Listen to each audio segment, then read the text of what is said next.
Time now for Football Friday Night, powered by WCTV.tv. The playoffs begin at Centennial Field as Bainbridge hopes they're going to party like it's 2018. But first, a visit from the Island Boys. Bishop Kenny heads to Crawfordville to take on the War Eagles, but WAKULLA hoping to make a statement tonight at home. But we start with a crosstown rivalry in week 1 of the playoffs. Something's got to give between two old rivals, North Florida Christian and St. John Paul II. Welcome in to a slam-packed Football Friday Night. Ryan Kelly, Dominic, Miranda, Fletcher, Keel, 18 local teams, 16 games from here and outside of our area. Thanks, of course, to our partners all across. We're going to be moving fast and furious. We're just going to go ahead and tell you that because there's a whole lot to get to, and it starts with our game of the week, NFC and JP2. Yeah, that's right. It might feel like deja vu because these two teams played just a couple of weeks ago. JP2 taking down the Eagles 49-15. And coming into tonight, more points were to be expected. Both teams averaging north of 30 points per game, and both squads averaging over 300 total yards of offense per outing. But JP2 with the more balanced attack. While the Eagles love to air it out, JP2 loves to spread the wealth. So, fellas, how did this one play out? Was it another Panther win? Well, only two teams from Tallahassee played each other tonight. JP2 the higher seed, but we played it at NFC. Eagles passing attack been the business all season. JP Pickles, Traylon Ray, pickup of 15. NFC is a driver. Going back to the air here, but this time Pickles' arm is hit as he throws. What a play by Leon Washington, diving for that pick. Panthers get it back, but nothing going. Yeah, we would need points, however. Here we are, still scoreless, late first quarter. QB draw, extra mustard. That's a gain of 35. Call it the Rugrats, folks, because Pickles is the star of the show. He has been the star of the show all season for NFC. If it ain't broke, don't fix it. Eagles in the red zone. Pickles sees the pylon. He likes what he sees. He dives for the pylon. Pump fakes. Yes, sir. Touchdown, Eagles. NFC goes on top 7-0. All right, second quarter here. Same score. Still NFC. This time it's Pickles with his arm. Deion Jackson on the screen pass to the junior. Does the rest. Flips into the end zone. 14-0. But, oh, buddy, a lot more offense to be had in this one. Back and forth we would go. It literally went down to who had the ball last, and it just so happened to be the Panthers of St. John Paul II. Take a look at your final score, 41-35. The Panthers get the best of their rivals from Meridian Road twice in a season. What a story of JP2, looking at where they were as a program a couple years ago. 41 points, 76, if my math's correct, scored altogether. 9-2 for the Panthers, advancing in the playoffs. That's Absolutely. awesome. Great job for Ed Hill. And for his troubles, he gets to play the Trinity Christian Conquerors next week in Jacksonville, but still a great win for JP2 and the guys. When we come back, we're headed to Crawfordville, War Eagle country, as WAKULLA faced Bishop Kenny from Jacks. Come on back for that and a whole lot more.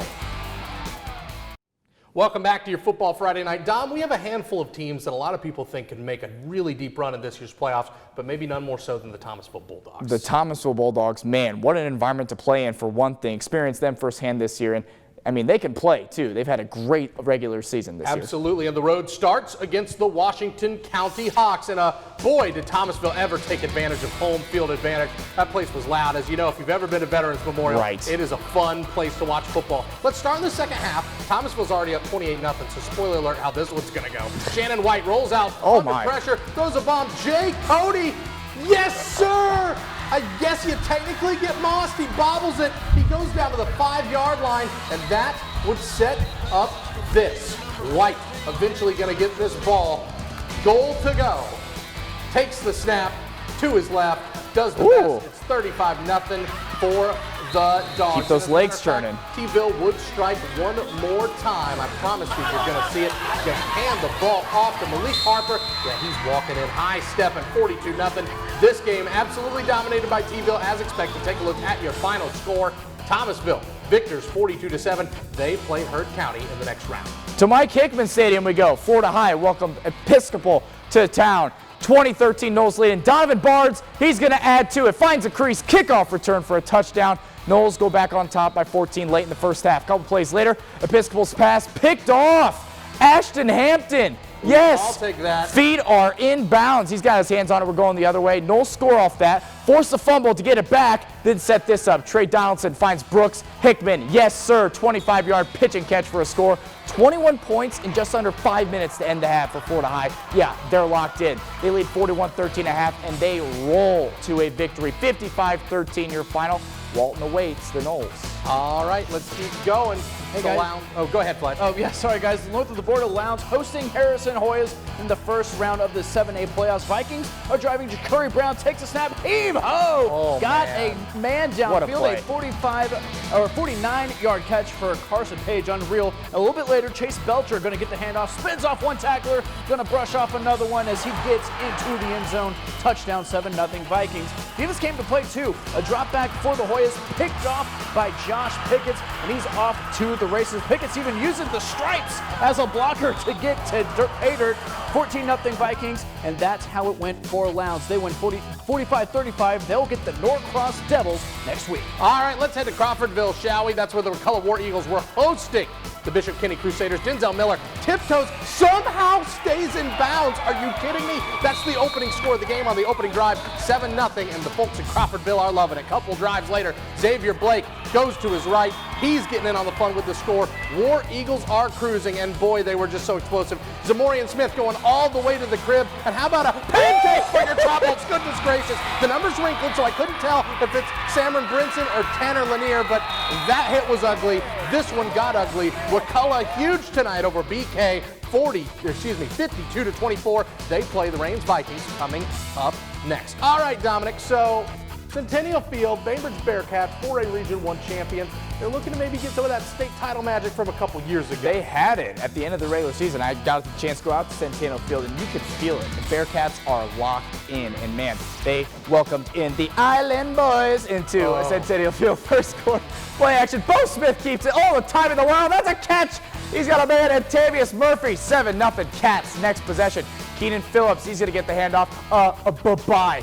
Knees in, no problem. 2-touchdown lead for the Cats. Closing minute of the first. Smith pump fakes. Has a man coming across a little low, but Deion Bowie has it. He has room, and he is gone to the house. 21-0. Bearcats take the lead. Bainbridge gets the shutout. They're going to face Northwest Whitfield at Centennial Field, a place that's rocking next week. Let's take this one, buddy. Yeah, let's take it to Boot Hill. Madison hosting WEWAHITCHKA. Love to say that name. Pageantry in preseason form. And the Cowboys also in postseason form. Red zone QB keeper from Jamie Hampton for a touchdown. How about this? Special teams huge for Matco. The WEWA punt lands in the hands of Jonathan Akins, and that's a mistake. He bounces off some red hats, keeps finding Greer, will not go down till he finds pay dirt. You might see that play next, or play a little bit later, just putting it on the back burner. Ooh. And when punts aren't being housed, they were being blocked by the White Hats. A perfect night on Boot Hill. 35-0 for the Cowboys. Port St. Joe awaits what should be an instant classic next week. All right, New Hampstead and CAIRO. We don't have a script for this one, but we know what happened at West Thomas Stadium. We know this game was absolutely wild. The Makers hosting the Phoenix. Phoenix with a little Miami Heat logo. You like that? Regardless, it's the Makers making them pay early on in this one. Over the top, put 6 on it. CAIRO enjoying this one, but New Hampstead would actually climb back throughout this game, but it would happen right here. As you see, nice one just over the defense into the pylon. Touchdown for the Phoenix. And yeah, this one got a little dicey for CAIRO, but take a look at your final score. The Makers do end up getting it done, 33-31. They will play Cedartown, who thumped Hampton tonight. Hey, Thomas County Central, the Jackets, they're down 38-0 at half. Jackets defense forces a turnover, but Taiwan Christopher dives on the fumble to give TCC the ball back. Maybe a little life in this one, but BC gets it right back. TCC fumbles, and then Holden Stapp really scoops it and scores it, and that's what you're going to see right here. TCC just really nothing going on the offensive side of the ball tonight, and very next play after this fumble recovery is going to be Rashawn Matthews taking it the toss to score 45-0, and it didn't get much prettier for the Yellow Jackets. What an up and down season for the Yellow Jackets it was. They lose 59-0. Their season comes to a close. Yeah, that's probably a 4A state title contender that they just lost to tonight.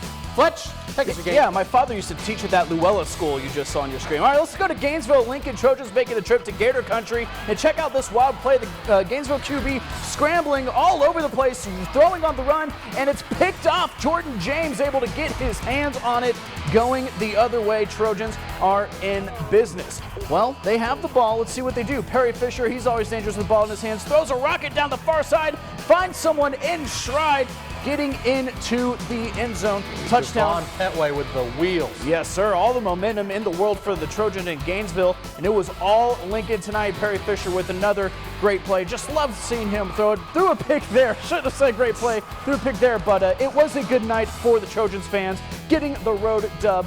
They will play the winner of the Mosley Gulf Breeze game next week. Which, let's face it, is probably going to be Mosley. Inside MacTharp Stadium, Colquitt County welcoming in the Walton Raiders, the Murphy's alma mater, and it unfortunately was a long night for the Pack. Check this play Looking to get on board with the field goal, but the Raiders going to block it. Marcus Allen scoops it, gets to the sideline, and no one's gonna catch him.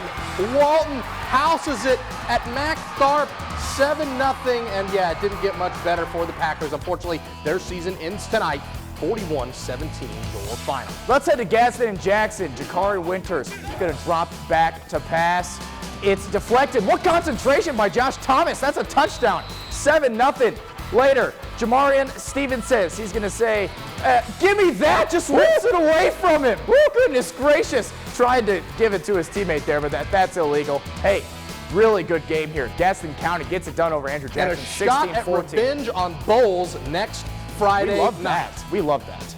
Sneads Liberty, another classic one tonight, guys. Sneads gets first to go early. The handoff goes to Tyrell McMillan, slams it to a pack of Bulldogs, but he's forcing his way into the end zone. Don't stop until the whistle blows. 7-0 Pirates. Liberty County, though, looking to answer. Tristan Lopez takes the ball, cuts upfield, zigging, zagging his way, getting to the far sideline and push just shy. Now this one went down to the wire. Liberty eking out the 1-point victory. They will take on Bluntstown next week. All right, let's stay in 1A. This one's Lafayette and Fort White. First quarter, Indians. Clayton Philippot under pressure, tries to find a receiver, set it's picked off. Carlos Murphy, the Hornets are a buzzing and they are a stinging, and on the next drive, Mario Thomas doing what he does best, faking the handoff, keeping it himself, finding pay dirt. Lafayette gets the win tonight, 21-0. They get a rematch with Chiefland in the next round. Yeah, VALWOOD making a trek to Americus tonight, take on the Raiders. Southland looking for a second win on the season over VALWOOD. Hey, calls his own number there. That's Chase Ledger. That's a touchdown. Southland takes early 7-0 lead. Drew Womack with time, looking deep, finds Taj Sanders. Takes it in for 6, and this one would be all tied up at 7. It was close for a minute, but then it wasn't. Valiants get it done, 35-21. All right, let's head just west of Jacksonville. Baldwin taking on Marianna, and there come the Indians through the smoke. Marianna up 6. Armel DeBose going to keep heading right, then bouncing off defenders, shaking off. Big first down into the red zone, and then Ethan Krause gets the rest. Passing to Eric Buggus in the corner, 7-6 Baldwin. Unfortunately, the road ends for Marianna tonight, 28-14. Baldwin goes on to face South Walton. All right, let's go over to the monitor and see what Fletcher's got for us. Yes, that's right. Just a couple games we were unable to get you tonight. Unfortunately, the Cinderella story from last year, Rickards, their season ending tonight, a 26-7 loss to Pine Bluff. North of the border, Cook also seeing their season come to a close, a 42-22 loss for the Hornets. And how about this? We got a plethora of games for you tomorrow, 1A and 6A games, including Mitchell, Brooks, and Pelham all at home. And before we go, I want to shout out our state cross-country teams, 1A, 3A, 4A, all represented, including a first-place individual finish for the Leon Lion boys. Hey, don't go anywhere. We got your first week playoff Play of the Week nominees coming up. All right, that was fun. This is even funner. Play of the week time. Let's get straight to it, and let's start with WAKULLA. Zamorian Smith getting the handoff, and how about the pancake as well? Oh, get you some. Oh, my God, they killed Kenny. WAKULLA, big winners over BK tonight at home. On Boot Hill, how about this play? Jonathan Akins, as we're waiting, but I promise it's coming. Aiken breaking hard. It's coming eventually. Like Billy Ray Cyrus. How'd you cut these, Fletcher? Yeah, I don't know. I thought I cut the pad off this. Sorry, fellas. It's okay, man. There we go. We're forgive you. But Jonathan Akins, he's going to get the kick, and yeah, you know what's going to happen. Bounces off every white shirt in the vicinity before finding Pater. Mad County, get it done. Yeah, he finds touchdown there. Down in Decatur, that's where our next play will be. We saw it earlier. Bo Smith pump fakes. He has a man coming across. That's Dion Bowie, and he does the rest himself as he helps lead Bainbridge to a huge win. Here's how you vote for your favorite play. Head to our Twitter page at WCTV Sports and click the vote on your favorite. While we're at it, let's take a look at last week's winner. And Dom, you love this play so much, I'm going to let you do the honors. Trey Donaldson, we love this, man. You're cleared for takeoff. Little early, but it was still great. He hurdles a man, and that was an easy win for him. All right, for all of us here, go Noles, go Rattlers, go Blazers. We will see you next week.